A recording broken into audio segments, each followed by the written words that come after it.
नमस्ते students, IP class 12 के अगर आप स्टूडेंट हैं, IP in the sense informatic practices की मैं बात कर रहा हूं, तो ये सेशन आपके लिए इसलिए इंपॉर्टेंट है क्योंकि इसमें हम जो वाइवा के क्वेश्चंस हैं, जनरली जो एक्सटर्नल प्रैक्टिकल एग्जाम्स होते हैं वो जनवरी प्लस फरवरी के ऑलमोस्ट फर्स्ट वीक तक चलते हैं। तो कंप्लीट सिलेबस का वन शॉट ये वाइवा का क्वेश्चन है। कंप्लीट सिलेबस का मतलब ये है ना सिर्फ पाइथन और माई एसक्यूएल, हमने कंप्यूटर नेटवर्क को भी इंक्लूड किया है क्योंकि वाइवा का मतलब सिर्फ पाइथन और एसक्यूएल से ही आप लिमिटेड मत कर लीजिए अपने आप को, आपकी तैयारी पूरी होनी चाहिए। तो आई एम श्योर अगर आप ये पूरे सेशन को देखेंगे तो आपके वाइवा के कोई भी मार्क्स कटने वाले नहीं हैं। तो चलिए एक एक करके सारे क्वेश्चंस को देखते हैं, बट वीडियो पसंद आए लाइक और शेयर करिएगा। चैनल अगर आपने सब्सक्राइब नहीं किया तो चैनल भी सब्सक्राइब कर लीजिएगा और वीडियो के डिस्क्रिप्शन को आप जरूर चेक कर लीजिएगा क्योंकि आईपी से रिलेटेड जितना स्टडी मटेरियल है, चाहे वो रिटर्न में हो, चाहे वो नोट्स के फॉर्म में हो, क्वेश्चंस के फॉर्म में हो, प्रैक्टिस के फॉर्म में हो, सब कुछ आपको वीडियो के डिस्क्रिप्शन में मिल जाएगा। अब पहले क्वेश्चन को देखते हैं। जब आप वाइवा देने जाते हैं तो सबसे पहली बात तो ये आती है कि जो प्रोजेक्ट आपने प्रिपेयर किया है प्लस जो प्रैक्टिकल फाइल आपने प्रिपेयर की है उसकी समरी आप बेहतर तरीके से तैयार कर लीजिए, खासकर प्रोजेक्ट की। तो पहला क्वेश्चन तो यही हो सकता है कि भाई आपका प्रोजेक्ट क्या है। यहाँ सैंपल के तौर पे मैंने इन्वेंटरी मैनेजमेंट को लिया है, तो आपने अगर लाइब्रेरी मैनेजमेंट लिया है, होटल मैनेजमेंट लिया है, हॉस्पिटल मैनेजमेंट लिया है, तो जो उसका इंट्रोडक्शन आपने तैयार किया होगा अपनी प्रोजेक्ट रिपोर्ट में, उसको बाकायदा अच्छे से आप तैयार कर लीजिए। जैसे इन्वेंट्री मैनेजमेंट है, हमने इसके बारे में यहाँ पे जैसे आंसर लिखा है, आप अपनी स्क्रीन पे देख भी पा रहे होंगे। मैं थोड़ा और इसको बड़ा करता हूँ कि इन्वेंट्री मैनेजमेंट जो है basically a kind of software जो कि जो बिजनेस ट्रांजेक्शन्स होते हैं प्रोडक्ट से रिलेटेड या इन्वेंट्री को मैनेज करना, जहाँ पे आइटम्स को आप सेल करते हैं, परचेस करते हैं, ट्रैक करना, उसका ट्रांजेक्शन के जितने भी रिकॉर्ड्स है उसको बाकायदा पूरा मैनेज करना, ये हमारा प्रोजेक्ट होता है। Now it controls the entire flow of good from purchasing to sale to ensure that always have the right quantity of the right item in the right location at the right time. So ये inventory से related हो गया। फिर दूसरा question ये है कि भाई आप ये प्रोजेक्ट जो बना रहे हैं, भाई इन्वेंट्री मैनेज करना है तो वैसे भी मैनेज हो जाता है। आप जो सॉफ्टवेयर बना रहे हैं या प्रोजेक्ट बना रहे हैं उसका पर्पस क्या है, ऑब्जेक्टिव क्या है, तो ये कुछ पॉइंट्स हैं और ये जो पॉइंट्स हैं ये किसी भी टाइप ऑफ प्रोजेक्ट से आप अपने आप को रिलेट कर सकते हैं। बस आप ये जैसे ये इन्वेंट्री में गुड्स है, अगर आप लाइब्रेरी बना रहे हो तो आप बुक के बारे में बात कर सकते हो। तो it provide function to manage goods in the store, मतलब जो आपका लोकेशन है जहाँ पे आप स्टोर कर रहे हैं या आपकी शॉप है, या फिर लाइब्रेरी है तो बुक को आप मैनेज कर रहे हैं कहाँ पे, आपकी लाइब्रेरी में, इफिशियंटली। देन सर्च की फैसिलिटी डिफरेंट फैक्टर्स में बहुत अच्छे तरीके से अवेलेबल करवाना। देन टाइम और कॉस्ट जो होता है आपकी इन्वेंट्री को मैनेज करने के लिए, या अगर आप लाइब्रेरी की बात करो तो लाइब्रेरी को मैनेज करने के लिए, हॉस्पिटल की अगर आप बात करो तो हॉस्पिटल को मैनेज करने के लिए, तो उस चीज को मेंटेन करना हमारा एक ऑब्जेक्टिव है।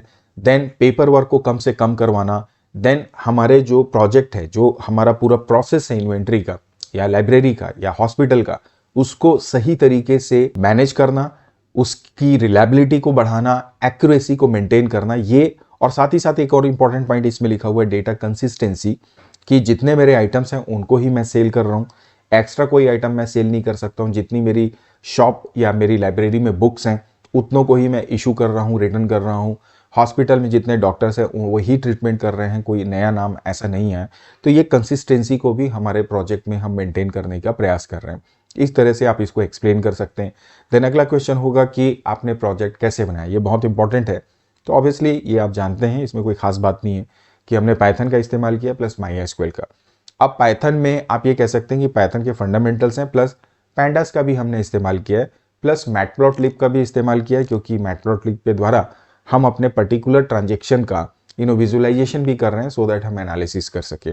तो पाइथन एंड माई एसक्यूएल, अगर आप चाहें तो पैंडास भी बोल सकते हैं अगर आपकी तैयारी, और अगर आप थोड़ा सा कॉन्फिडेंस नहीं रखते हैं तो पैंडास मत बोलिए, simple Python and my SQL बोल दीजिए। इसके बाद जनरल क्वेश्चन अब आएंगे कि भाई पाइथन के बारे में वो फंडामेंटल क्वेश्चंस आपसे पूछेंगे, एसक्यूएल से फंडामेंटल। बहुत ज़्यादा डिटेल में टिपिकल या जो क्रिटिकल थिंकिंग वाले क्वेश्चन है वहां पर वाइवा में ये बातें नहीं की जाती। तो अगला क्वेश्चन होगा कि भाई आप ये बताइए, आपने पाइथन में कोड किया है तो सोर्स कोड क्या होता है। तो सोर्स कोड का मतलब जो आप किसी लैंग्वेज को यूज करके कोड लिखते हैं जो कन्वर्जन के बाद में एग्जीक्यूटेबल फाइल में कन्वर्ट होता है। देन आपसे बोलेगा भाई ठीक है, ऑब्जेक्ट कोड क्या है। तो after conversion of source code, जो मशीन कोड या बाइनरी कोड जनरेट होता है after compilation, after interpretation, that is called what your object code. ये डेफिनेशन मैंने लिखी हुई है, आपकी जानकारी के लिए मैं बता दूं।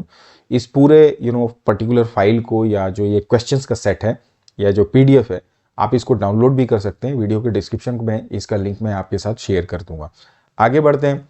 अगला क्वेश्चन है कि पाइथन के बारे में आप बात कर रहे हो तो किसने इन्वेंट किया, कब इन्वेंट हुआ, ये ऑब्जेक्ट ओरिएंटेड है या नहीं है, फीचर्स ऑफ पाइथन आप बताइए। उसी तरह से एक इंपॉर्टेंट क्वेश्चन ये है कि पाइथन क्या है, इंटरप्रेटेड है या कंपाइल्ड है। तो आइडियली पाइथन क्या होता है, इंटरप्रेटेड होता है। अब पाइथन इंटरप्रेटर का नाम आप क्या यूज़ कर रहे हैं, तो जैसे हमने पाइथन आइडियली यूज़ किया, कुछ लोग हैं जो जुपिटर भी यूज़ कर सकते हैं। तो आपने जो भी अपने एंड पे पाइथन का कंपाइलर यूज़ किया उसको ध्यान रखिए। अब अगला क्वेश्चन है कि भाई पाइथन में आप कोई भी फाइल बनाते हैं तो हम उसको क्या बोलते हैं, so that is actually called what your module. अब इसका एक्सटेंशन क्या होता है, तो आप जानते हैं इसका एक्सटेंशन होता है .py। ये फंडामेंटल क्वेश्चंस आने ही आने हैं, ये आपको चेक करने के लिए कि आपने वाकई तैयारी की है नहीं की है, आपसे जरूर पूछे जाते हैं। आइडियली वाइवा का मतलब ये है कि जो रियल टाइम आपने चीज़ें प्रोड्यूस की प्रोजेक्ट, क्या आपने वाकई उस साल भर में 10 महीने में वाकई काम किया या नहीं किया, तो it's a kind of check mark. तो फंडामेंटल क्वेश्चंस पे ज़्यादा जोर होता है, इसलिए आप बेसिक्स पे ज़्यादा स्ट्रिक्ट रहिएगा। अब अगला क्वेश्चन है एक्सटेंशन पाइथन मॉड्यूल, तो हमने बता दिया .py। अब आपसे बोलेगा कि आपने कौन कौन सी पाइथन की लाइब्रेरीज अपने प्रोजेक्ट में यूज़ की या आप जानते हैं, तो यहाँ पे आप बोल सकते हैं जैसे पैंडाज लाइब्रेरी है, मैटप्लॉटलिब है, टैबलेट को हमने यूज़ किया अपने प्रोजेक्ट में। अगर आपने देखा होगा कि जो मैंने प्रोजेक्ट्स लाइब्रेरी के, हॉस्पिटल के या इन्वेंट्री के बनाए हैं, अगर आप उसको यूज़ कर रहे हैं तो उसमें मैंने टैबलेट को यूज़ किया ताकि हमारा जो डेटा है वो टेबल के फॉर्म पे पाइथन शेल पे दिखाई दे सके। इसकी जानकारी के लिए प्रोजेक्ट्स की जानकारी का लिंक भी आपको डिस्क्रिप्शन में मिल जाएगा, प्रोजेक्ट डाउनलोड कर सकते हैं, कंप्लीट पैकेज को आप परचेज भी कर सकते हैं, वो सारी लिंक डिस्क्रिप्शन में है, राइट। अब अगला क्वेश्चन है, अब जैसे ये 3 लाइब्रेरी है, फिर नामपाई है, साईपाई है, ऐसी तमाम जितनी भी लाइब्रेरीज, एटलीस्ट 5 लाइब्रेरीज को आप याद रखिए। फिर बहुत इंपॉर्टेंट क्वेश्चन ये है कि भाई आप लाइब्रेरीज को पाइथन में इंपोर्ट कैसे करते हैं। इसका जो तरीका है आप जानते हैं कि भाई सबसे पहले आप इंपोर्ट लेते हैं, इंपोर्ट के बाद में जो भी आपका लाइब्रेरी है, जैसे आपने लिया पैंडास, ठीक है, आप खाली पैंडास भी कर सकते हो, याद रखिएगा इसमें कंफ्यूजन आपको क्रिएट करवाया जा सकता है। या फिर आप कर सकते हैं इंपोर्ट आपकी लाइब्रेरी का नाम और उसका एक एलियास नेम आप दे देते हैं एज, जैसे पीडी। तो अब इसमें दोनों में अंतर ये है कि अब अगर आप पीडी को यूज करेंगे या कोई सीरीज मेथड इस्तेमाल करना है सीरीज बनाने का, तो आप pd डॉट सीरीज करते हो।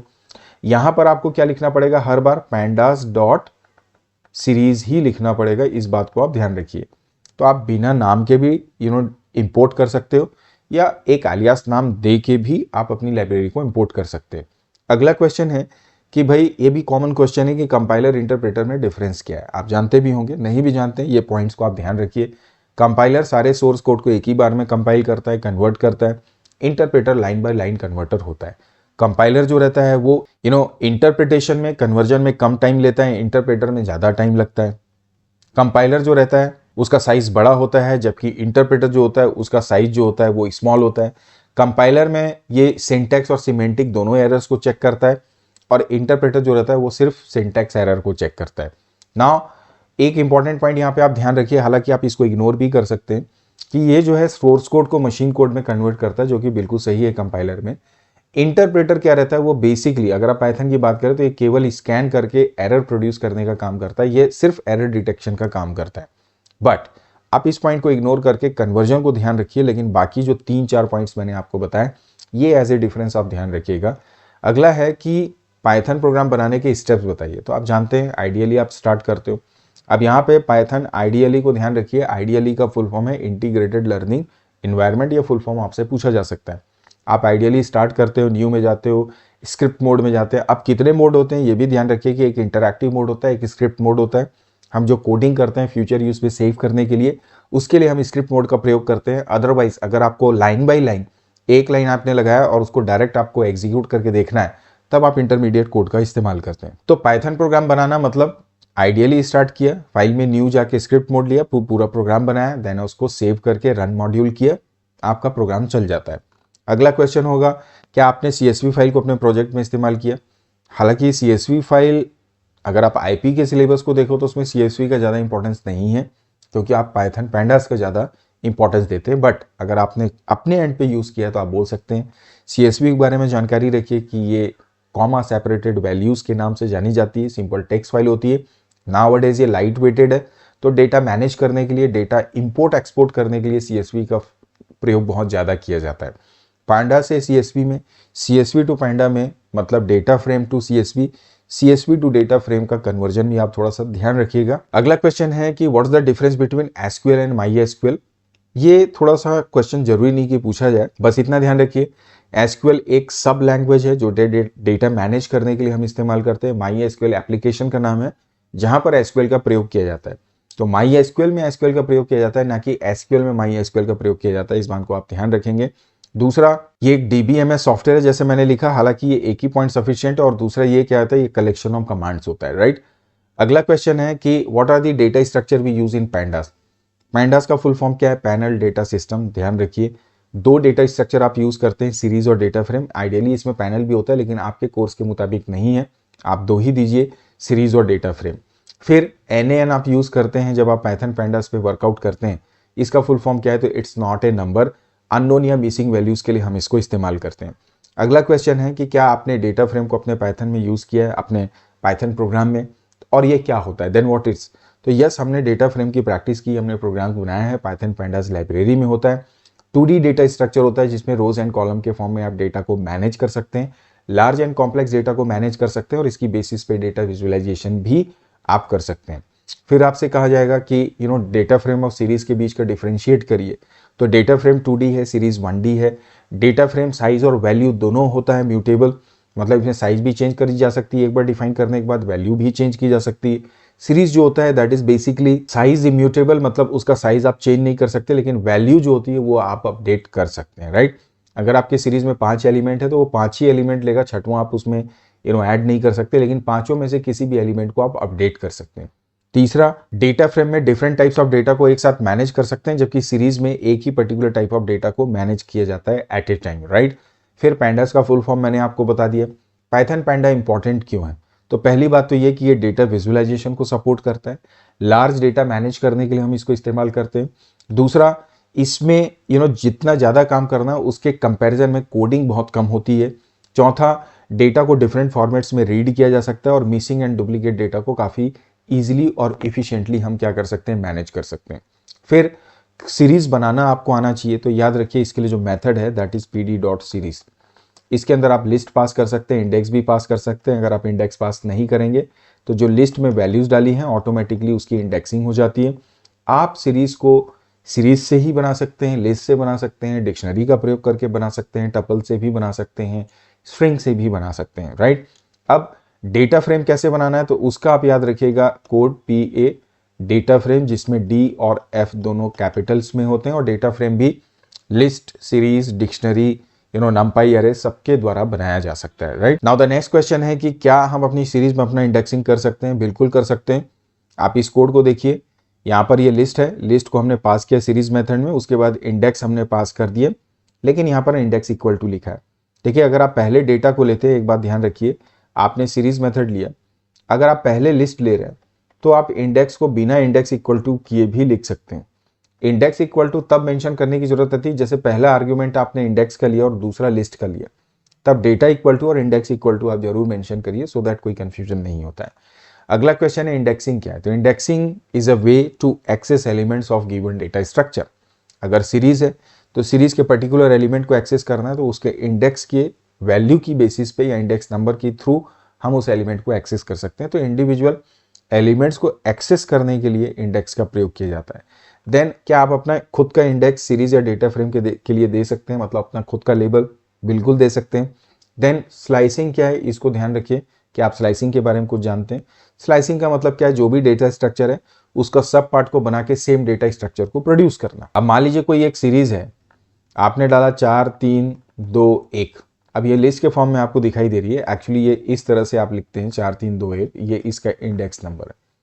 अगर आपको 3 2 1 इसका इंडेक्स नंबर के साथ सब पार्ट इसका जनरेट करना है, so that can be done with the help of slicing.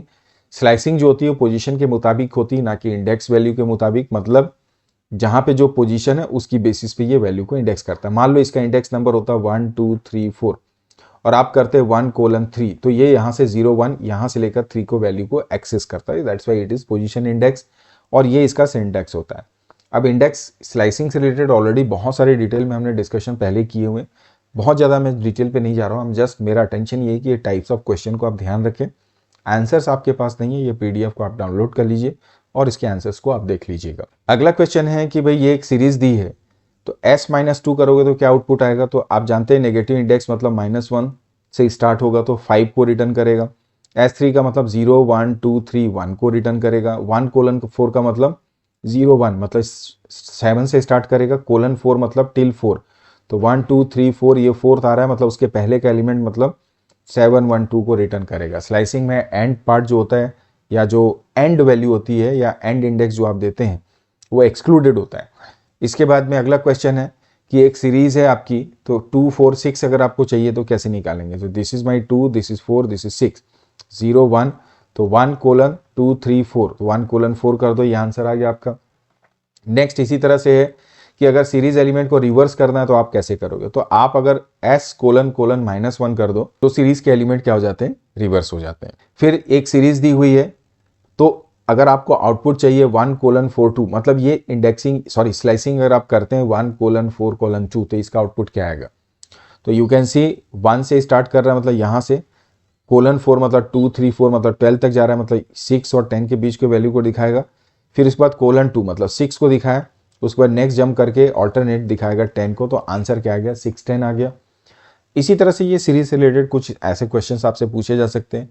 अब बोलेगा कि अगर आप series with dictionary then index is created by, यदि आप कोई सीरीज बनाते हो डिक्शनरी की हेल्प से तो उसका इंडेक्स उसकी की से बनता है, ध्यान रखेंगे। Then how will you display the top value and bottom value of series. तो टॉप एंड बॉटम के लिए हेड और टेल मेथड यूज करते हैं। बाय डिफॉल्ट ये दोनों 5 वैल्यूज को डिस्प्ले करते हैं। हेड का मतलब टॉप ऑर्डर 5 वैल्यूज, टेल का मतलब बॉटम ऑर्डर 5 वैल्यूज को डिस्प्ले करना बाय डिफॉल्ट। आप चाहें तो एक भी ले सकते हैं, दो भी ले सकते हैं। फिर एलओसी और आईएलओसी, आप जानते हैं एलओसी और आईएलओसी के द्वारा आप रेंज ऑफ वैल्यूज को एक्सेस कर सकते हैं। कहां से, आपके से फॉर एग्जांपल सीरीज से या डेटा फ्रेम की आप बात करें। अब एलओसी जो होता है वो लेबल का इस्तेमाल करता है, आईएलओसी इंडेक्सेस का इस्तेमाल करता है। एलओसी में एंड जो लेबल होता है वो हमेशा इंक्लूडेड होता है, आईएलओसी में एंड जो होता है वो हमेशा एक्सक्लूडेड होता है। फिर काउंट और लेंथ फंक्शन में क्या डिफरेंस है, देखिए जब आप डेटा फ्रेम या सीरीज बनाते हैं तो वहां पर काउंट और लेंथ दोनों का इस्तेमाल करते हैं। लेंथ बेसिकली आपको मालूम है बिल्ट इन फंक्शन है, काउंट जो होता है वो भी बिल्ट इन भी होता है, पैंडास का खुद का भी फंक्शन होता है। अब काउंट जो होता है बेसिकली जैसे मान लीजिए कोई डेटा फ्रेम है तो उसके जितने भी नॉन मिसिंग वैल्यूज होते हैं उनको काउंट करके आपको आंसर रिटर्न करता है, और ये हर एक रो और कॉलम के लिए होता है। जैसे आप यहाँ पे देखो df.count अगर आप करते हो तो आप रो वाइज या कॉलम वाइज काउंटिंग कर सकते हैं नॉन मिसिंग वैल्यूज की। लेंथ में क्या है, वो सारे टोटल नंबर ऑफ रोज को आपको क्या करता है, डेटा फ्रेम के रिटर्न कर देता है। देन एट्रीब्यूट्स को आप ध्यान रखिए, जैसे सीरीज और डेटा फ्रेम है तो उनके एट्रीब्यूट्स क्या क्या हैं। तो जैसे नेम, साइज, एम्पटी, शेप जो है सीरीज में आप यूज कर सकते हैं, डेटा फ्रेम में इंडेक्स है, शेप है, टी है, साइज है, डिफरेंट टाइप ऑफ एट्रीब्यूट्स का आप प्रयोग कर सकते हैं। देन नया कॉलम आप डेटा फ्रेम में कैसे ऐड करते हैं, तो आप डायरेक्ट ले सकते हैं df.column लगा के, जो भी वैल्यू डालेंगे अगर वो एग्जिस्ट नहीं करता तो ऐड हो जाएगा, और आप चाहें तो df और आप इंडेक्स में एज ए कॉलम पास करके तो भी आप वैल्यू पास कर सकते हैं। Now the next question is saying that what method one can use to delete column और row of given data frame. अगर आपको डिलीट करना है कॉलम या रो को तो कौन से मेथड्स होते हैं। तो जनरली इसमें दो मेथड हैं, एक तो आप डेल का इस्तेमाल कर सकते हो या ड्रॉप का भी इस्तेमाल कर सकते हो। आप देख रहे हो अगर आपको कॉलम्स डिलीट करने हैं then we can use del method, you can see the syntax. अगर आपको ड्रॉप करना है then we can use df, that is the name of data frame. Drop लगा के आप कॉलम एंड रो दोनों को डिलीट कर सकते हैं, बस आपको उसमें एक्सिस को क्या करना होता है, मेंशन करना होता है। बाय डिफॉल्ट यानी अगर आप ड्रॉप का इस्तेमाल करते हैं तो ये क्या करता है, रोज को डिलीट करने का काम करता है। So this is the answer. The next is saying CSV का full form as you all know that is comma separated values. Then CSV क्यों पॉपुलर है, तो जैसे मैंने आपको पहले भी बताया कि basically it's easy to handle, quick होता है बिकॉज लाइट वेटेड है, साइज इसका कम होता है, इजी टू जनरेट इंपोर्ट, और you can say import and export both in spreadsheet और you can say what database. Then ये ह्यूमन रीडेबल है, टेक्स्ट फाइल के फॉर्म में ये स्टोर होते हैं, और ऑलमोस्ट जितने भी डिफरेंट टाइप ऑफ एप्लीकेशन उन सब में ये सपोर्ट इसका होता है, right. So these are the advantages of CSV, तो ये थोड़ा सा आप ध्यान रखें। फिर अगर आपको चार्ट बनानी तो आप कौन सी लाइब्रेरी का इस्तेमाल करते हैं, तो इसमें मैटप्लॉटलिब का इस्तेमाल कर सकते हैं, और इसके अंदर जो मॉड्यूल हम इस्तेमाल करते हैं दैट इज योर pyplot, जिसका प्रयोग करते हैं एक्चुअली, राइट। तो ये तो बात हुई हमारे चार्ट कैसे बनाना है। चार्ट बनाने का एक कोड याद रखिए, तो जैसे यहाँ पे बार चार्ट है, बार चार्ट के लिए कौन सा मेथड यूज करते हैं, plt.bar, और अगर आप plt.plot करेंगे तो याद रखिए बाय डिफॉल्ट हमेशा लाइन चार्ट जो है वो क्रिएट होता है। और यहाँ पर इसका कोड भी दिया है। सबसे पहले आप इंपोर्ट करते हैं matplotlib.pyplot_as_plt। ध्यान रखेंगे आप जब इंपोर्ट करेंगे it should be matplotlib.pyplot, then you can say what as plt or so, right? This is how we can import this. then जो भी डिफरेंट लिस्ट है उनको आप यहाँ पे पास करते हैं category axis, I mean x axis और वाई एक्सिस की वैल्यू के लिए। सो यहाँ पर ये वीक है, this is an x axis, temp जो है वो आपकी वाई एक्सिस में एज ए वैल्यू आएगा। और उसके बाद लीजेंड डिस्प्ले करना है तो लीजेंड डिस्प्ले करवा सकते हैं। और एक इंपॉर्टेंट बात ये भी है कि अब जब तक plt.show नहीं करेंगे आपका चार्ट आपकी स्क्रीन पे नहीं आएगा। तो अगर आप यहाँ से सिर्फ सपोज आपने plt.plot मेथड का इस्तेमाल किया, स्क्रीन में आपका प्लॉट दिखाई आपको नहीं देगा, इसलिए शो मेथड को आप इस्तेमाल करते हो। तो एक छोटा सा कोड स्निपेट आप ध्यान रखिएगा। अगला क्वेश्चन है डेटा विजुअलाइजेशन का पर्पस क्या है, what is the significance. So we all know that basically visualization is all about graphical representation so that you can analyze data. Large amount of data को आप डायरेक्टली अगर different calculation apply करके analyze करेंगे it will be difficult. So अगर आप large amount of data को analyze करना चाहते हैं, बिजनेस डिसीजंस लेना चाहते हैं, तो उसकी बेसिस पे हम उसको विजुअलाइज कर सकते हैं। उसकी बेसिस पे हम बार ग्राफ या चार्ट्स रेडी कर सकते हैं। सो काफ़ी हमारे लिए आसान हो जाता है। Now purposes visualization, analysis of data, data trends को अंडरस्टैंड करना, पैटर्न्स को अंडरस्टैंड करना, डेटा को आपस में कंपेयर करना। तो ये सारी कुछ बातें होती हैं। अगला क्वेश्चन है एक्सिस जो आप इस्तेमाल करते हैं जिसमें 0 और 1 लेते हैं, इसका क्या मतलब। तो 0 का मतलब आप रो को इंडिकेट करते हैं, 1 का मतलब आप कॉलम्स को इंडिकेट करते हैं। क्या पाइप्लॉट एक लाइब्रेरी है? नहीं, पाइप्लॉट एक लाइब्रेरी नहीं है। मैटप्लॉटलिब एक लाइब्रेरी होती है और इसका एक मॉड्यूल होता है क्या, पाइप्लॉट। तो ये बेसिकली एक मॉड्यूल है। पाइप्लॉट को आप कैसे इंपोर्ट करते हैं, तो अभी हमने पहले भी देखा, इंपोर्ट matplotlib.pyplot_as_plt। ये बहुत इंपॉर्टेंट है, ध्यान रखिएगा। इसके बाद में है कि आइडियली का फुल फॉर्म बताया मैंने आपको, इंटीग्रेटेड लर्निंग डेवलपमेंट इन्वायरमेंट होता है। फिर आप कैसे CSV से डेटा फ्रेम में या डेटा फ्रेम से CSV में डेटा को इंपोर्ट एक्सपोर्ट कर सकते हैं। तो इसके लिए 2 मेथड है, read_CSV जहां से डेटा फ्रेम CSV फाइल से डेटा को एक्सट्रैक्ट करता है, और अगर आपको भेजना है तो डेटा फ्रेम से CSV में भेजना है तो उसके लिए आप to_CSV मेथड का इस्तेमाल करते हैं। देन पाइथन से SQL को कनेक्ट करना, ये आपको ध्यान में आना चाहिए क्योंकि आप प्रोजेक्ट बना रहे हैं तो आपने कनेक्टिविटी की होगी। तो इसके लिए आप mysql.connector लाइब्रेरी का इस्तेमाल करते हैं। उसमें जो कनेक्ट मेथड होता है जिसमें आप 4 पैरामीटर्स पास करते हैं। First is what your host, second is your user, third is your password, fourth is what your database. तो ये 4 पैरामीटर्स का ध्यान रखिए जो कनेक्ट में आप भेजते हैं। जनरली होस्ट और यूजर तो हमारे सेम ही रहते हैं, लोकल होस्ट और रूट। पासवर्ड जो आपने अपने SQL के लिए बनाया होगा, प्लस डेटाबेस जिस भी पर्टिकुलर डेटाबेस से आप कनेक्ट करना चाहते हैं। उसके बाद रिकॉर्ड सेट जनरेट करने के लिए आप कर्सर ऑब्जेक्ट बनाते हैं, इसके लिए कर्सर मेथड बनाते हैं। रिकॉर्ड सेट का मतलब ये है कि जो डेटाबेस है जिससे आपका डेटा आएगा आपके पाइथन में, तो उस डेटा का वर्चुअल जो टेबल बनता है जो एक्चुअली डेटा कैरी करता है उसको हम कर्सर बोलते हैं या रिकॉर्ड सेट बोल सकते हैं। फिर क्वेरी बना के आप read_SQL के द्वारा डेटा फ्रेम में डेटा को रीड करवाते हैं उस पर्टिकुलर टेबल का, राइट।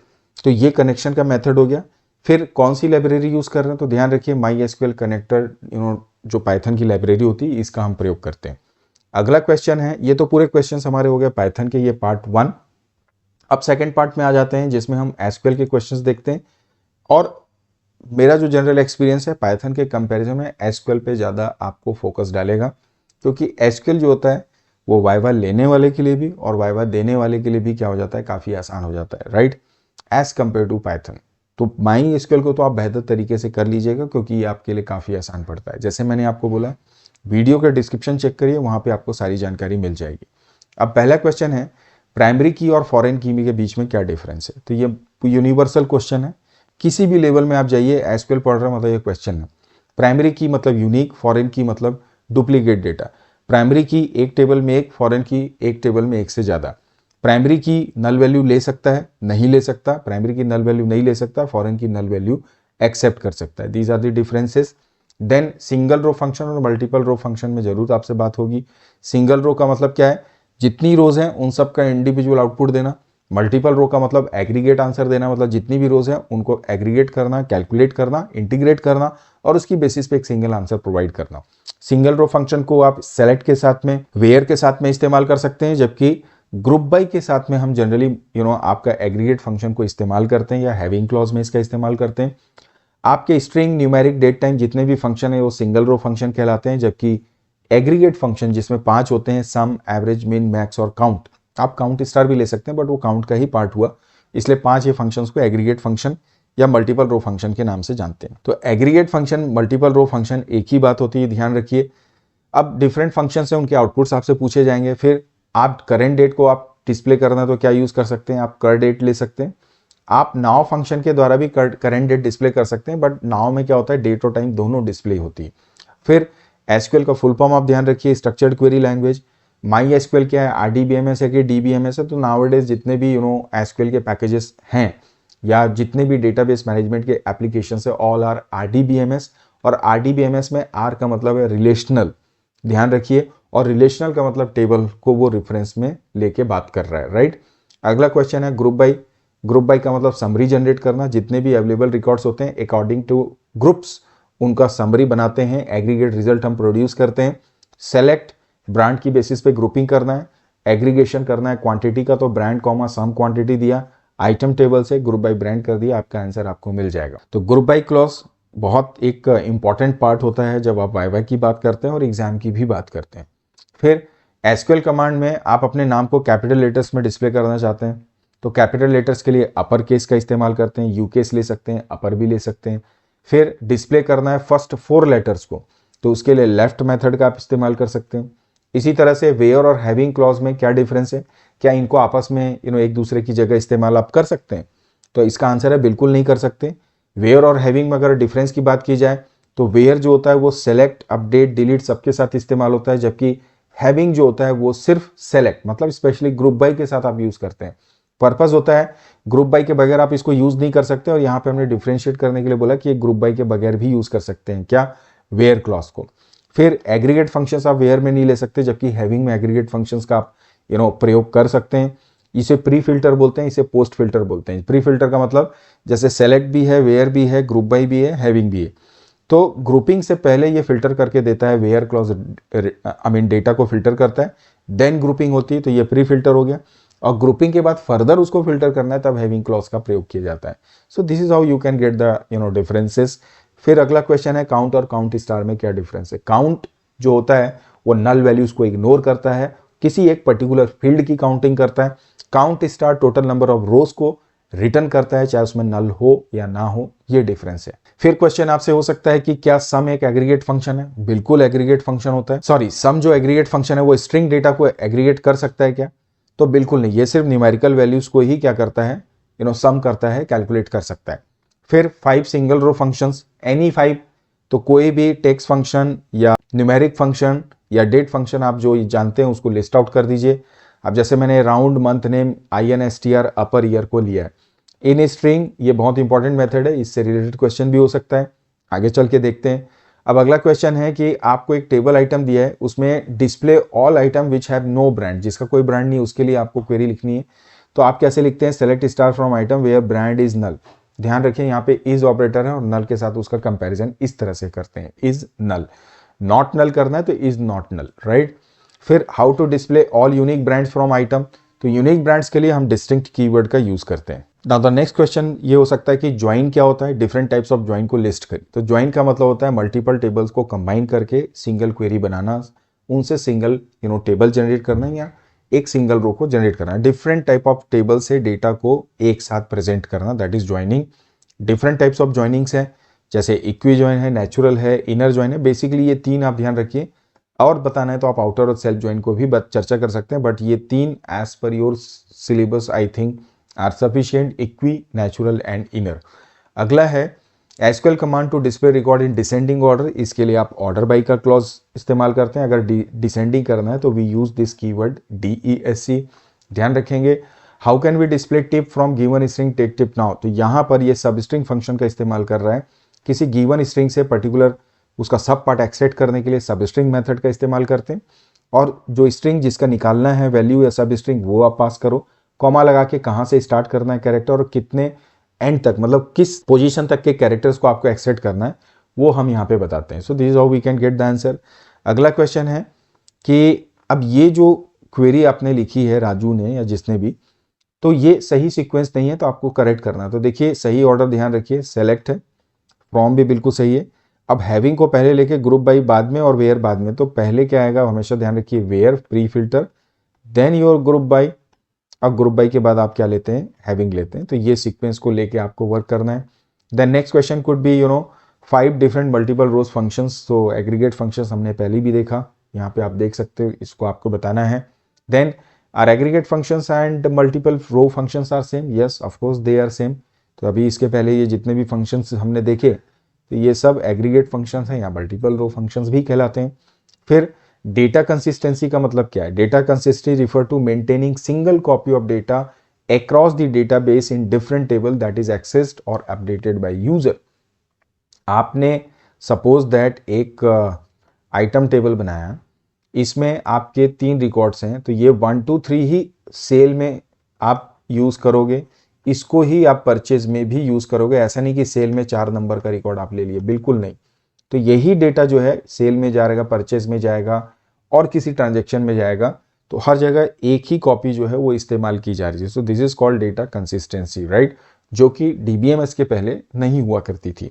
अगला है कि नल का मतलब क्या है। So null is basically what which represent what unknown और missing value, right. So this is what your null value. Next question, how are null value treated by aggregate functions? तो they are actually ignored by all the aggregate functions, whether it could be average, sum, min, max.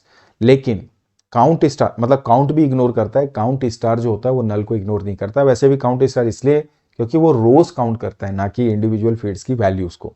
अगला question है, SQL command जो होता है ये क्या display करता है? मतलब उसके लिए आपको कमांड लिखना है करंट मंथ के लिए, सॉरी, तो मंथ नेम का इस्तेमाल करिए। ईयर निकालना है तो ईयर मेथड, दिन का नाम चाहिए तो डे नेम का इस्तेमाल आप करते हैं। राउंड फंक्शन क्या है? एग्रीगेट है? बिल्कुल नहीं है, मैथमेटिकल फंक्शन है, न्यूमेरिक फंक्शन है। 5 स्ट्रिंग फंक्शन के नाम बताइए या टेक्स्ट फंक्शंस के नाम, अपर, लोअर, ट्रिम, सब, एसटीआर, आईएनएसटीआर, ध्यान रखेंगे इस बात को। 5 न्यूमेरिक फंक्शन के नाम ध्यान रखिए, power, round, SQRT, mod and absolute, right. Then what is the need of where clause in select query? तो फिल्टर डेटा, एक्सट्रैक्टिंग स्पेसिफिक और retrieving specific number of rows और number of records from a given data, sorry given table, तो उसके लिए हम इस where clause का इस्तेमाल करते हैं। डिफरेंट ऑपरेटर्स का इस्तेमाल किया जाता है वेयर के साथ में। एवरेज, अगर आपको किसी पर्टिकुलर फील्ड का या रेट का, जैसे यहाँ पे आइटम रेट की बात कर रहे हैं, तो आप क्या फंक्शन यूज करेंगे? स्पेलिंग याद रखिएगा, एवीजी। कई दफा हम एवरेज में कंफ्यूज हो जाते हैं, तो ये कंफ्यूजन हो सकता है, तो एवीजी ध्यान रखिए। Then what would be the output of round? देखिए यहाँ पर ये माइनस इस्तेमाल किया। माइनस का मतलब -1 का मतलब नियरेस्ट 10, -2 का मतलब नियरेस्ट 100। तो 2045 का नियरेस्ट 100 क्या आएगा? 2000। तो आंसर क्या आएगा? 2000। अगर ये 2045.7869 होता, कॉमा लगा के 2 होता, तो यहाँ पे 2 डेसिमल पॉइंट लेता, 204.545.79। तो ये आंसर होता जब अगर 2 होता, ध्यान रखेंगे इसको। अगला है select count quantity from item, और ये कुछ वैल्यूज दी हैं 12, नल, 21। तो नल को इग्नोर करता हमने पहले भी देखा, तो ये 2 ही वैल्यू रिटर्न करेगा, काउंट करेगा, 12 और 21 को। Next is what query one should write to check total number of records? Total number of records मतलब काउंट, और खासकर अगर रोज की बात करें तो आप काउंट स्टार ले सकते हैं, right. Total number of record है तो काउंट स्टार बोलिए। पर्टिकुलर वैल्यू को काउंट करना है टोटल नंबर ऑफ किसी गिवन कॉलम के लिए, तब काउंट की हम बात करते हैं। मैक्स फंक्शन रिटर्न फ्लोटिंग नहीं, इंटीजर रिटर्न करता है। मैक्स मीन जो भी है ये इंटीजर्स रिटर्न करते हैं, तो ये फॉल्स है। How to find the position of substring in given string? तो सब स्ट्रिंग के लिए सब एसटीआर या सॉरी आईएनएसटीआर मेथड का, यहाँ पे ये चूंकि पोजीशन की बात कर रहा है इसलिए इन स्ट्रिंग या आईएनएसटीआर मेथड का इस्तेमाल करते हैं। आपने डाला स्ट्रिंग जिसमें से पोजीशन फाइंड करना है सब स्ट्रिंग का, वो पहले लेंगे, बट जो सब स्ट्रिंग की पोजीशन निकालनी है उसको पास करिए। उसका जो पहला ऑकरेंस होगा, उसका पहला, जैसे टिप है तो टिप का पहला ऑकरेंस यहाँ से आ रहा है और पहला टी जो होगा उसको ये पोजीशन रिटर्न करेगा जी, जैसे 1 2 3 4 5, तो आंसर आ जाएगा 5। ये हुई बात मेरी इसकी। Then what is the difference between now and date? पहले भी बताया, नाउ डेट और टाइम दोनों देता है और डेट सिर्फ डेट को रिटर्न करता है। ईयर पार्ट के लिए ईयर मेथड का इस्तेमाल करते हैं। मल्टीपल रो फंक्शन जो होते हैं ये सिंगल वैल्यू को रिटर्न करते हैं एज एन आउटपुट, बिल्कुल सही बात है। Why key eliminates redundant data from query result, which key actually? सो देखिए यहाँ पर दो इंपॉर्टेंट बात क्या है कि विच की eliminates redundant data from query. During design data entry की बात नहीं कर रहा है, डेटा एक्सेस करने की बात कर रहा है, तो वहां पे डिस्टिंक्ट कीवर्ड। और डेटा जब इंसर्ट करते हैं वहां पर रिडंडेंट डेटा को अवॉइड करना है तो कौन सी की होती है, प्राइमरी की। यहाँ पर एक क्वेश्चन प्राइमरी की और यूनिक की का भी बन सकता है। यूनिक भी यूनिक डेटा मेंटेन करता है, बट दोनों में डिफरेंस ये है कि प्राइमरी की एक हो सकती है, यूनिक मल्टीपल हो सकती है एक टेबल में। प्राइमरी की नल को इग्नोर करता है, यूनिक नल को इग्नोर नहीं करता है। देन आरडीबीएमएस का full form relational database management system. तो ये सारे क्वेश्चंस थे आपके एसक्यूएल के, ध्यान रखिए। लेकिन साथ ही साथ यहाँ पर एक बात मैं आपको बता दूं कि आप कंप्यूटर नेटवर्क को भी ध्यान रखिएगा, क्योंकि बीच में ये क्वेश्चन भी आपसे दागे जा सकते हैं। कंप्लीट सिलेबस है, वाइवा कहीं से भी हो सकता है। अब कंप्यूटर नेटवर्क में सबसे पहला क्वेश्चन ये बोल रहा है कि एक 60 एम्प्लॉय का ऑर्गेनाइजेशन है टेक्टिक नाउ। हर एक को एक कंप्यूटर अलॉट किया गया है, सारे कंप्यूटर एक दूसरे के साथ मेन सर्वर से कनेक्टेड है। All these computer are installed equally in 2 different floors in each floor, है ना। जैसे ये 2 फ्लोर हैं, हर एक फ्लोर में जैसे मान लो 30 यहाँ है, 30 यहाँ है, और ये आपस में स्विच से कनेक्टेड है। तो टाइप ऑफ नेटवर्क क्या होगा, स्विच से कनेक्टेड है तो सारे स्विच से इस तरह से कनेक्ट है तो स्टार होगा। और ये लोकल एरिया नेटवर्क है, एक ही फ्लोर में एक ही रूफ में। टोपोलॉजी कौन सी हमने, जैसे मैंने आपको बताया यहाँ पर स्टार टोपोलॉजी का ये फॉलो करेगा। जैसे मैंने बोले एक स्विच है, इससे सारे आपस में कनेक्टेड हैं अलग अलग फ्लोर में। अगला क्वेश्चन है function of the following network devices. Router का फंक्शन क्या है, डिफरेंट नेटवर्क्स को क्या करना, कंबाइन करना, कंबाइन डिफरेंट नेटवर्क्स, बट एक ध्यान रखिए of same protocol, that is the purpose of router. Then repeater का फंक्शन क्या है, enhancing the strength of signal, जो डेटा या बोलना चाहिए कि डेटा बीइंग ट्रांसमिटेड, ऑलराइट। तो जो भी डेटा ट्रांसमिट हो रहा है उसकी स्ट्रेंथ को बढ़ाने के लिए रिपीटर का इस्तेमाल किया जाता है, राइट।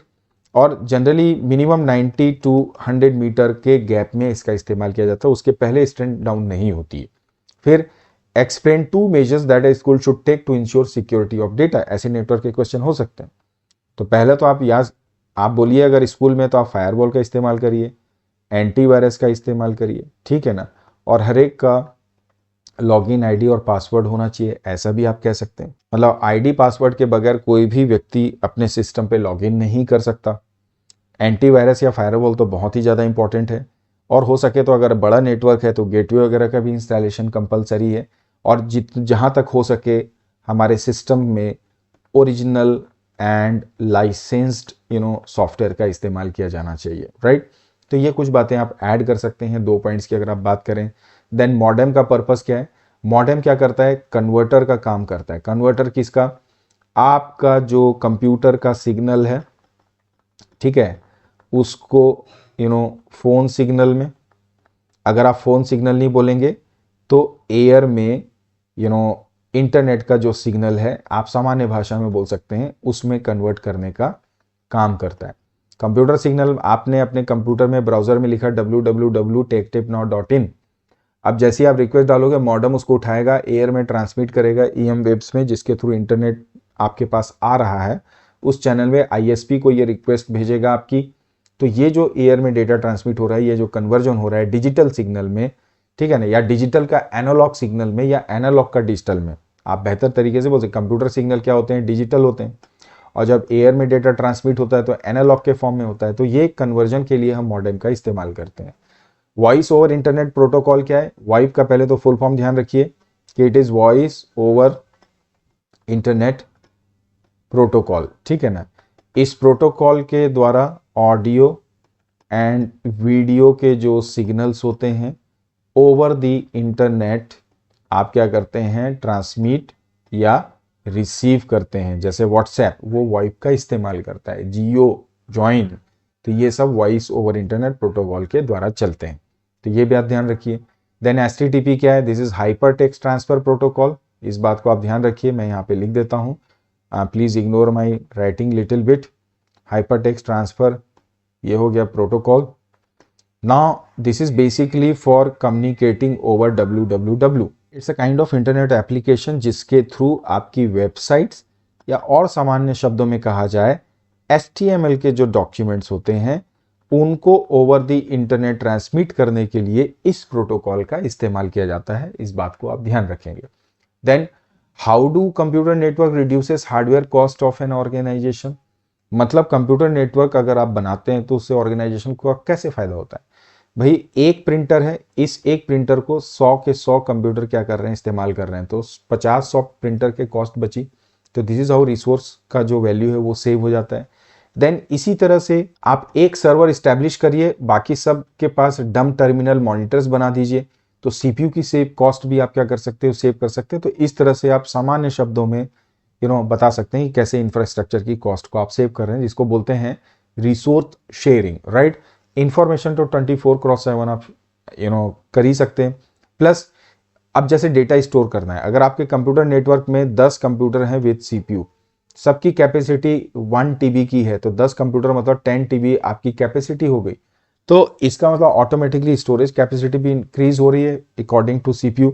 तो अलग से स्टोरेज स्पेस आपको लेने की जरूरत नहीं पड़ रही है, राइट। कंबाइंड आपका 10 DB आपको मिल गया। तो ये रिसोर्स सेव करना या हार्डवेयर की कॉस्ट को रिड्यूस करने के बारे में आप बात कर सकते हैं। अगला है why switch is called intelligent hub.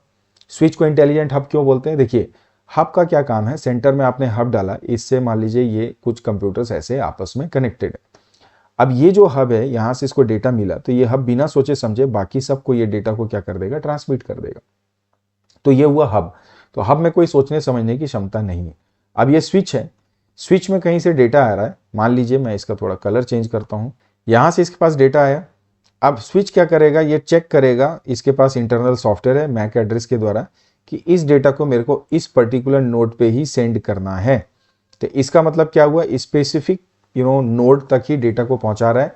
इसका मतलब आपका स्विच जो होता है it is more intelligent then your hub. जबकि हब में क्या रहता है, डेटा सबको स्प्रेड कर दिया था। तो हब को बोलते हैं ब्रॉडकास्ट करना, मतलब ब्रॉडकास्टर बोल सकते हो, और स्विच जो होता है वो डेटा शेयर करता है, राइट। अगला है फुल फॉर्म्स आप ध्यान रखिए, uniform resource locator, hypertext transfer protocol, secure या secure hypertext transfer protocol, ARPANET, advance research project agency network, ISP, internet service provider, man metropolitan area network. तो ये टर्म्स को ध्यान रखिए। What are cookies? Are cookies secured? तो cookies are basically text files which get automatically stored in your PC when you open any website. Let's say for example, आपने amazon.com को खोला, तो Amazon इमीडिएटली एक text file भेजता है जो आपके कंप्यूटर में जाके लोकली स्टोर हो जाती है इन योर ब्राउजिंग हिस्ट्री। अब आप जो भी एक्टिविटी यहाँ से करते हैं वो आपकी उस कुकीज़ में स्टोर हो जाता है, सो दैट नेक्स्ट टाइम जब आप उस Amazon को ओपन करते हैं, इस कुकीज़ का डेटा Amazon लेता है और आपके प्रीवियस हिस्ट्री की बेसिस पे उससे रिलेटेड डेटा आपको रिटर्न करता है। तो कुकीज़ जो होती हैं बेसिकली टेक्स्ट फाइल होती हैं जो वेबसाइट के द्वारा आपके सिस्टम में भेजी जाती हैं, सो दैट आपका जो ब्राउजिंग एक्सपीरियंस है वो एनहांस हो सके। But nowadays cookies are not secured, because बहुत सारी ऐसी गलत वेबसाइट्स हैं जो कुकीज़ को सेंड करके आपके पर्सनल डेटा को एक्सेस कर सकते हैं। So now a days it is not secured, जबकि आइडियली कुकीज़ का पर्पस डेटा को हार्म करने का या आपको या आपके सिस्टम को हार्म करने का नहीं था। It was actually to enhance your browsing experience. जैसा कि आप Amazon या किसी शॉपिंग वेबसाइट पे देखते हैं कि अगर आप शू सर्च करते हैं तो नेक्स्ट टाइम वो शू से रिलेटेड और वेराइटीज आपको शो करता है। यूट्यूब आप देखते हैं तो जो भी डेटा आपने सर्च किया उससे रिलेटेड इंफॉर्मेशन नेक्स्ट टाइम आपको प्रोवाइड करता है। सो नाउ अगला क्वेश्चन है that set of rules that decide the functioning of network is called what? तो protocol are the set of rules. तो HTTP, FTP, MSIP, SMTP, ये जितने भी प्रोटोकॉल्स हैं they are basically set of rules जो data या transmission को efficient बनाते हैं, right. The arrangement of computer in and other peripheral. Arrangement of computer का मतलब आप बात कर रहे हैं topology, right. Arrangement of computer का मतलब टोपोलॉजी, जैसे स्टार है, रिंग है, मेश है, ट्री टोपोलॉजी है। स्टैटिक और डायनेमिक वेब पेज में डिफरेंसेस याद रखिए। स्टैटिक का मतलब डेटा फिक्स होता है, डायनेमिक का डेटा हमेशा चेंज होते रहता है। स्टैटिक जनरली HTML के द्वारा बनाए जाते हैं, जबकि डायनेमिक में कोडिंग की जरूरत पड़ती है, चाहे वो PHP लैंग्वेज हो, जावा लैंग्वेज हो, स्क्रिप्टिंग लैंग्वेज हो। आपका जो स्टैटिक पेज होता है वो कभी कभी अपडेट किया जाता है, जबकि ये फ्रिक्वेंटली अपडेट किया जाता है। इसमें कम टाइम लगता है अपलोड करने में क्योंकि डेटा की कोई बात नहीं होती। इसमें ज़्यादा टाइम लगता है डायनेमिक में क्योंकि डेटा ह्यूज अमाउंट में इसमें अपलोड किया जाता है। तो ये डिफरेंसेस आप ध्यान रखिए। चैट और ईमेल का डिफरेंस ध्यान रखिए। ये भी पूछा जा सकता है कि ईमेल एक प्रोटोकॉल है, चैट एक सॉफ्टवेयर है। ईमेल में सेम सर्विस प्रोवाइडर में आपका अकाउंट हो ऐसा ज़रूरी नहीं है, जबकि चैट में सेम सर्विस प्रोवाइडर का अकाउंट आपका होना चाहिए। अगर आप चैटिंग कर रहे हो जैसे मान लीजिए गूगल मीट में, तो मीट से अगर आप टीम में अगर आप डिस्कस करना चाहेंगे तो आप नहीं कर सकते, या जूम के द्वारा आप गूगल मीट को कनेक्ट नहीं कर सकते, तो वो सेम होना चाहिए। ईमेल रियल टाइम नहीं है ऐसा ज़रूरी नहीं है, जबकि चैट रियल टाइम कन्वर्जन है, सॉरी कन्वर्सेशन है। ईमेल में परमिशन की जरूरत नहीं, जबकि चैट में परमिशन की आवश्यकता पड़ती है from both the ends, right. अगला क्वेश्चन है two advantage disadvantages of star topology. तो एडवांटेजेस की अगर आप बात करें तो आपका स्टार टोपोलॉजी लेस एक्सपेंसिव है, इजी टू इंस्टॉल है, इजी ट्रबल शूटिंग होती है। डिसएडवांटेज है सेंट्रल डिवाइस गया मतलब पूरा नेटवर्क खत्म, और पूरे नेटवर्क की परफॉर्मेंस सेंट्रल डिवाइस पे डिपेंड करती है, किसमें, आपके स्टार टोपोलॉजी। फिर ट्री टोपोलॉजी का एडवांटेज ध्यान रखिए, तो ये मोस्ट सूटेबल है लार्ज नेटवर्क के लिए। अगर कोई नोड फेल होता है तो पूरा नेटवर्क बंद नहीं होता है, इट इज़ फ्लेक्सिबल नेटवर्क। और डिसएडवांटेज की अगर आप बात करो तो ये सेंट्रल केबल पे चूंकि चलता है, तो अगर वो सेंट्रल केबल डिस्टर्ब होगी तो पूरा नेटवर्क चल देगा। हायर लेवल के नोड अगर गए तो उसका अगले लेवल का नोड भी वर्क नहीं करेगा, ये ट्री में ध्यान रखिए। और ये एक्सपेंसिव और कॉम्प्लेक्स होता है। हायर लेवल का मतलब जैसे ये है, इसके बाद ये इस तरह से चला, तो ये जो लेवल है अगर ये गया तो बाकी के नोड्स में इसका इफेक्ट आता है, राइट। ये कौन सा टोपोलॉजी है, तो this is simply you can से मेश टोपोलॉजी। ये कौन सी टोपोलॉजी, तो आप देख के समझ सकते हैं, इसको हम लोग बोलते हैं बस टोपोलॉजी। मेश का मतलब MESH।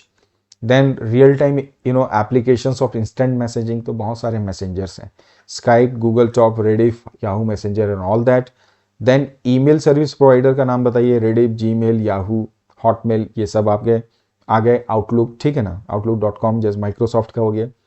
Plugins from web browser, flash player, QuickTime, Java, all these are plugins का example of wide area network जैसे SBI है, IRCTC है, BSNL है, मतलब विदेश संचार निगम लिमिटेड। तो ये कुछ क्वेश्चंस हुए आपके जो मोस्टली पूछे जाते हैं जब कंप्यूटर नेटवर्क से रिलेटेड वाइवा के क्वेश्चंस होते हैं। तो ऑलमोस्ट आई होप कि ये क्वेश्चंस आपको डेफिनेटली हेल्प करेंगे आपके कमिंग वाइवा की प्रिपरेशन के लिए। आज के सेशन पे यहीं तक। इन क्वेश्चंस को डाउनलोड करने के लिए लिंक डिस्क्रिप्शन में है, वहाँ से जाके आप डाउनलोड कर लीजिए। बाकी IP से रिलेटेड कोई भी स्टडी मटेरियल चाहिए उसका भी लिंक आपको डिस्क्रिप्शन में मिल जाएगा। चलिए फिर नए सेशन में मिलते हैं, नए चैप्टर, नए सॉल्यूशन, नए कॉन्सेप्ट के साथ में। Till then keep practicing, keep learning, keep watching my channel and please don't forget to like, share and subscribe my channel. Bye bye and take care.